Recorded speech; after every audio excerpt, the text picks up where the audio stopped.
हिंदुस्तानी reporter में आपका स्वागत है। हाल ही में आपने हमारी एक खबर देखी जिसमें एक बच्ची के मां का इंटरव्यू भी देखा।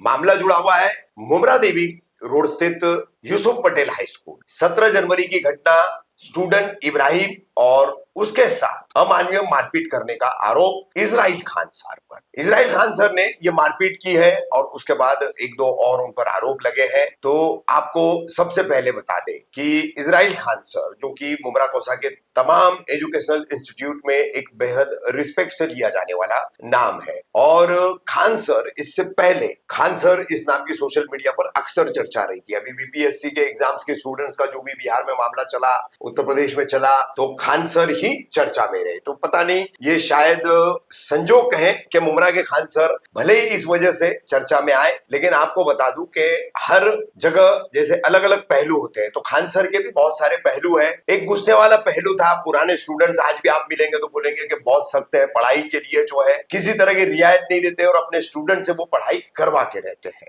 मेरी भी अपनी कई लोगों से बात हुई, कई लोगों ने मुझे फोन कॉल्स किए जो जानते हैं इजराइल खान सर को। तो खान सर जो है, इनका अब क्या कहना है इस पूरे मामले में, वो बात हम आपके सामने लाएंगे। क्या उन्होंने वाकई में बर्बरतापूर्वक छात्र इब्राहिम से मारपीट की है, जो उन पर आरोप लगाए गए, जिस तरह से एफआईआर उनके खिलाफ बनी है, उस पर उनका क्या कहना है, क्या हुआ था 17 जनवरी को क्लास के अंदर और जब खान सर पहुंचे उस वक्त। बहरहाल फिर एक ऑडियो की भी बात है, वो भी हम आगे बात करेंगे खान सर से। तो सबसे पहले हम बात करते हैं सर जो हमारे साथ जुड़े हुए इजराइल खान साहब, उनसे। सर, पूरा मामला तो अब आपसे ही जुड़ा हुआ है, तो क्या कहना चाहेंगे, क्या घटना घटी थी? क्या वाकई में आपने ऐसा मार दिया, कान का पर्दा फट गया, ठुड्डी पर निशान पड़ गया, इतना चोट जैसा? क्या सच्चाई है इसकी, क्या कहना चाहिए? अस्सलाम वालेकुम भाई।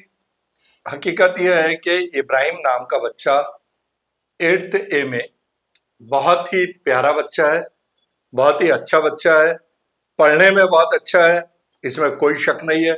और पहले वो हमारा 3rd मॉनिटर था, बाद में एक मॉनिटर को हटाया गया तो उसे हमने 2nd मॉनिटर बनाया। अब इसमें से अंदाजा कीजिए कि वो बच्चा कितना अच्छा होगा। लेकिन स्कूल के अपने कुछ डिसिप्लिन होते हैं और उन्हीं डिसिप्लिन के जरिए, जैसा कि उन्होंने कहा कि खान सर क्लास में 15 मिनट लेट आते हैं, अगर मैं 15 मिनट लेट क्लास में जाता तो आज मुझे रियासत भर, दिल्ली, आंध्र प्रदेश, केरला, भोपाल और कोल्हापुर, भुसावल, इन तमाम जगहों से नेशनल अवार्ड्स नहीं मिलते। मैं अपने वक्त का बहुत ही पाबंद टीचर हूं, इसका मुझे अपने आप पर भी फख्र है और मेरे तमाम टीचर जो है इस बात के ऊपर फख्र महसूस करते हैं। गरज मैं अपने बच्चों से यह भी कहता हूं कि बेटा, अगर मैं किसी काम में मसरूफ हूं तो 2 मिनट 5 मिनट के फौरन बाद मुझको बुलाने आना।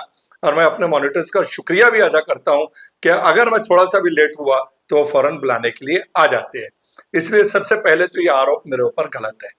दूसरी बात, जो मारने की बात है, वो ऐसा हुआ कि जुमा के दिन तीसरा पीरियड मेरा ज्योग्राफी का था। अच्छा।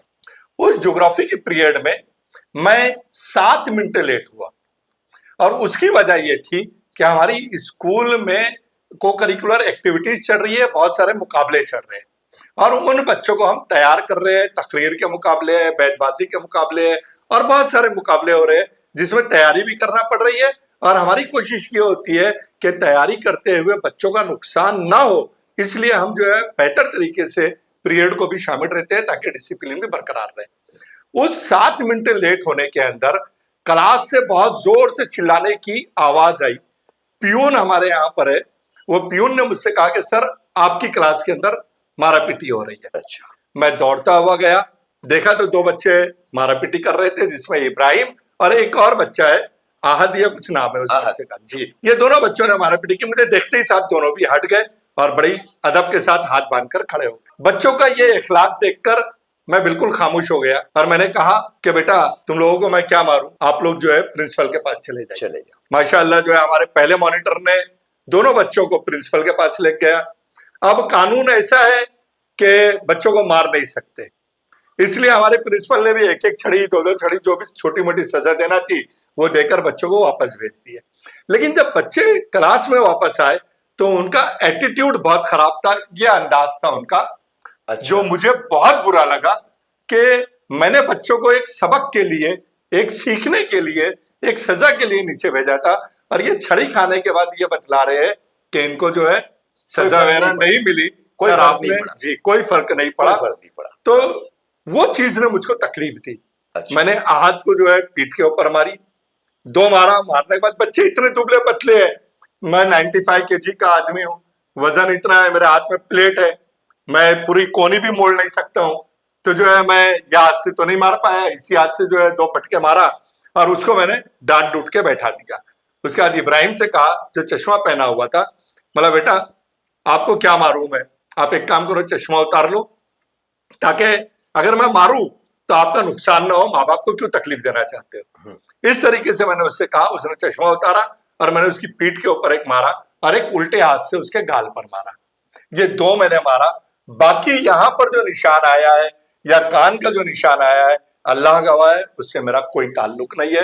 हो सकती है या हो सकता है वो मार दोनों बच्चों की जो आपस में झगड़ा हो रहा था उस वक्त डेस्क वगैरह लगा होगा। आप ये भी अंदाजा कीजिए रफीक भाई कि बच्चे की थोड़ी पर यहां मार लगी है। यहाँ मार। अब यहां पर किस तरीके से मारूंगा मैं? अगर मैं फेड भी मारता हूं तो बच्चे के मुंह में से खून निकलेगा। तो अंदाजा कीजिए वो मेरे हाथ की मार का सवाल ही नहीं आता है। और मैं अगर मुझे मारना ही रहता बच्चों को तो मैं हेडमास्टर के पास क्यों भेजता?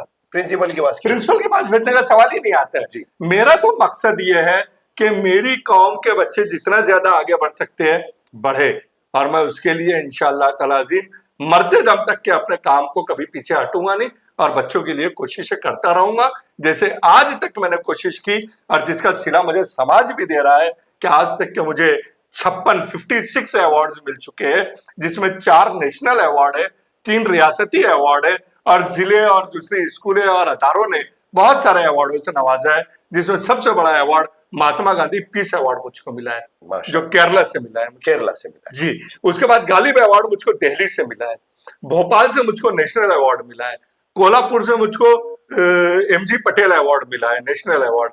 तो इस तरीके से अगर कोई टीचर यही सब काम करेगा, गालियां देगा, मारेगा, पिटेगा, तो क्या उसको समाज इस तरीके से हाथों हाथ लेगा?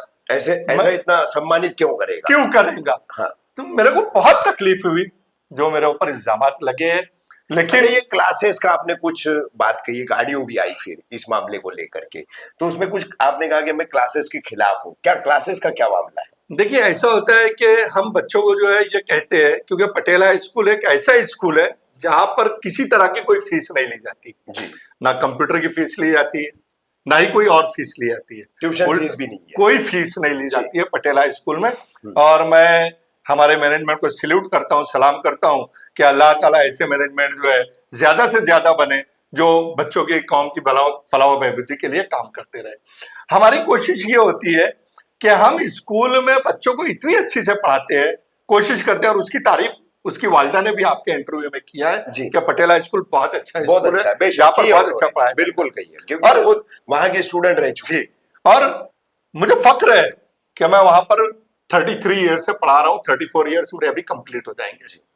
हम बच्चों को इस तरह की तालीम देते हैं कि बाहर ट्यूशन की उनको जरूरत न पड़े, और हम बच्चों को ट्यूशन से हमेशा मना करते हैं। अच्छा, ये फिर आपने कुछ उनसे, उनके बहन वगैरह है, पर्सनल कुछ बातें आपके मुंह से निकल गई है। देखिए कैसा इसमें होता है आपने कि कही वो किसने कॉल की थी वो आपको? एक ही नहीं, जब ये फोटोज वगैरह चढ़ रहे थे व्हाट्सएप पर वायरल किया जा रहा था, तो यकीन मानिए आप, मुझे तकरीबन 3 से 4 हजार स्टूडेंट्स के फोन आए हैं, जिनके रिकॉर्ड आपके सामने यहाँ मौजूद है, जो मैंने आपको बतलाया। जी जी। और मैसेजेस भी मेरे पास मौजूद है, जिसमें बच्चों ने जो है मतलब हमेशा ये कहा मुझसे कि सर हम हमेशा आपके साथ थे, आप 2004 से पहले जो हमको सजाएं देते थे, उन्हीं सजाओं की वजह से आज हम जो है गलत राह के ऊपर नहीं गए। लेकिन उसके बाद जो कानून आया, उस कानून ने हमारे हाथ बांध दिए और हमने जो है बच्चों को सजाएं देना बिल्कुल बंद कर दिया है। आज ये हाल है कि जो नए टीचर्स हमारे स्कूल में आए हैं, आप उनसे मालूम कीजिए, मैं टीचरों को मना करता हूँ कि यार सजा बिल्कुल बच्चों को देना नहीं है, उनको जो है समझा लो, बुझा लो, तो प्रिंसिपल के पास भेज दो। और वही काम मैंने भी किया।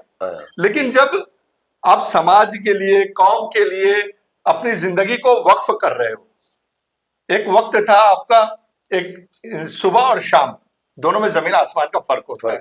सुबह रोशनी देती है और शाम अंधेरा फैलाता है। जी। मेरी जिंदगी के अंधेरे को मत देखिए, मैंने जो रोशनी फैलाने का काम किया हूं उसको देखिए, और जो 20 साल से मैं रोशनी फैला रहा हूं उसके ऊपर आप गौर कीजिए कि उस रोशनी का असर यह है कि आज बच्चे मुझे घर पर आकर डायमंड हॉल में प्रोग्राम करके बेस्ट टीचर का अवार्ड देते हैं, फेलिसिटेट करते हैं वो। अल्हम्दुलिल्लाह, टीचर्स डे के दिन बच्चे जो है चार मीनार होटल के अंदर जो है ढाबे के ऊपर वहां पर प्रोग्राम रखते हैं और हमको वहां पर फेलिसिटेट किया जाता है कि सर आपने जो हमारे लिए किया है वो कोई नहीं कर सकता है।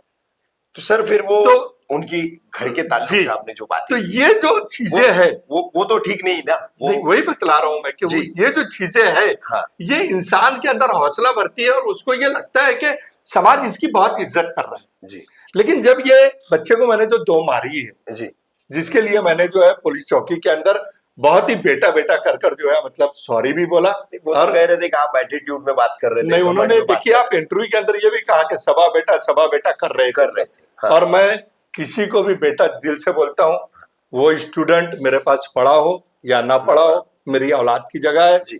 उस्ताद जो होता है स्कूल का उस्ताद है वो माँ बाप की जगह होता है, वो मुझे ना समझे उस्ताद, लेकिन मैं उनको दिल से जो है मतलब मानता हूँ। मुझसे अगर कोई गलती हुई तो मैंने उसके लिए वहां पर भी माफी मांगी, यहाँ पर भी मांग रहा हूँ। जो बात उसमें फैमिली के ताल्लुक से मेरे मुझसे कुछ निकली वो इसलिए निकली क्योंकि जो है मतलब बहुत ज्यादा फ्रस्ट्रेट हो गया था मैं जी। कभी जिंदगी के अंदर इस तरीके के वीडियो, इस तरीके के मारने के फोटोज या इस तरीके की चीजें कभी चली नहीं। ये सब चीजों के होने के बाद लोगों के बार बार फोन आ रहे थे तो मैं डिप्रेशन में जा रहा था हाँ। कि यार ये मेरे साथ क्या हो रहा है। और उसमें एक बच्चे का मुझे फोन आता है और वो कहता है सर ये सब क्या हुआ है।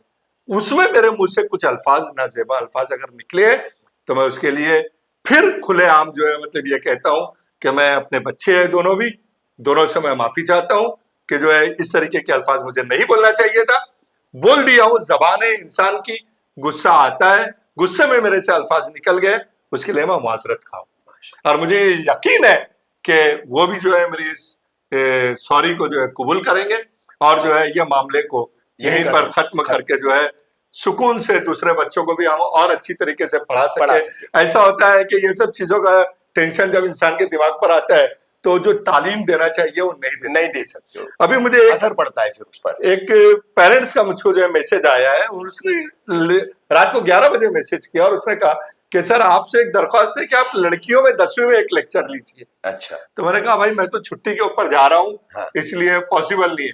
तो वो औरत ने मुझे फोन करके कहा कि नहीं सर आपसे रिक्वेस्ट है हाथ जोड़ के अच्छा। कि आपने हमको पढ़ाया है, हम आज तक जो चीजें बोले नहीं है आप एक बार जरूर।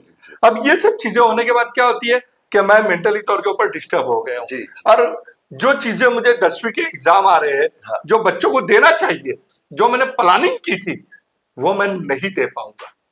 डिस्टर्ब हो गए, बहुत ज्यादा डिस्टर्ब हो गया हूं मैं और इसका मुझे बड़ा अफसोस है। इब्राहिम के ताल्लुक से यही कहूंगा, he is a very good student. आज तक के उसने हमारे हाथ से कभी एक थप्पड़ भी मारने का, ये पहला ही वक्त था, ये पहला वक्त था और किसी टीचर ने भी उसको मारा नहीं। और तो क्या मामला भी खामखा इतना एस्केलेट हो गया और क्या टीचर का इतना भी आके नहीं है कि जो है वो अपनी औलाद को जो है 2 थप्पड़ मार ले। सबसे अहम सवाल है, मामला कुछ भी हो, मसला कुछ भी हो, बातें दोनों पक्ष की आपके सामने है। एक टीचर क्या पेरेंट से कम होता है, माँ बाप से कम होता है? क्या उसे अपने बिगड़ते जा रहे या बिगड़ने का अंदेशा देने वाला स्टूडेंट है, तालीम याफ्ता है या फिर छात्र है उनका, तो क्या वो अपने हक से, अपने अधिकार से उसको 2 चांटे नहीं मार सकते? माँ बाप को सोचना होगा इन बातों पर। इब्राहिम का मुद्दा तो यहां पर खत्म हो चुका है, खान सर ने अपना पक्ष रख दिया है, लेकिन जो सवाल खान सर ने उठाया है वो न सिर्फ किसी एक इब्राहिम के लिए है, ये पूरे समाज के लिए है, पूरे सोसाइटी के लिए है और हम सबको इस पर सोचना होगा और टीचरों के इस पहलू को भी समझना होगा।